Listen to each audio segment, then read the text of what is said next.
This is Ghulam Muhammad Bakhsh Butt, the Great Gama.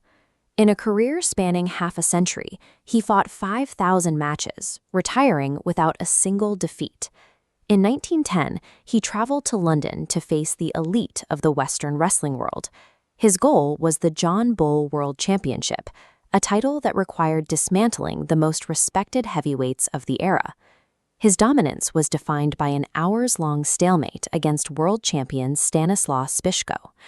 Gama's ability to maintain offensive pressure for nearly 3 hours established him as a physical outlier among professional grapplers. He built that endurance using high-mass training tools, most famously a solid stone ring called a hasley. It weighed 100 kilograms, and he wore it around his neck during his daily conditioning. Gama represents a rare intersection of history and high-volume data. He was operating at a level of sustained output that modern sports science would only begin to quantify and decode a century later.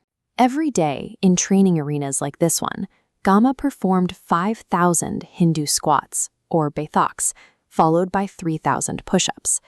To understand the toll of that routine, we look at volume load, the total resistance multiplied by the number of repetitions. Compared to a modern elite athlete, Gama's 8,000 daily repetitions represent an astronomical load. At this scale, mechanical stress typically causes microscopic tearing of the muscle fibers and places extreme pressure on the joint ligaments and connective tissues.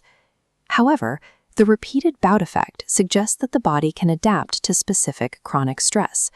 Under this load, the fascia and connective tissues are forced to hyperadapt, reinforcing the joints against the repeated movement.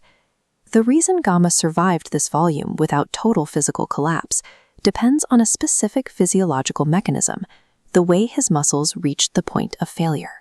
Modern clinical protocols now allow us to deconstruct exactly what happens when a muscle reaches its limit during resistance training. First is concentric failure, MF-con, when the muscle can no longer shorten to lift the weight, but you can still control its descent. Eccentric failure, MFEXC, occurs when it cannot control the lengthening load, requiring roughly 28.8% more volume to reach. Most traditional training ends the moment you can no longer lift the weight. This leaves a massive reserve of eccentric capacity completely unused. By performing 8,000 reps, Gama was pushing past his concentric limits immediately. He spent the majority of his day working deep within that remaining eccentric reserve. Under extreme eccentric loads, the body is forced to ignite high-threshold motor units, the thickest muscle fibers that usually remain dormant during lighter work. Working into this eccentric phase significantly increases the total time under tension. This maximizes mechanotransduction, which is how our cells convert mechanical stretching into the chemical signals that drive growth. This sustained pressure also causes metabolites like lactate and hydrogen ions to pool within the muscle cells, creating the specific chemical environment required to trigger hypertrophy.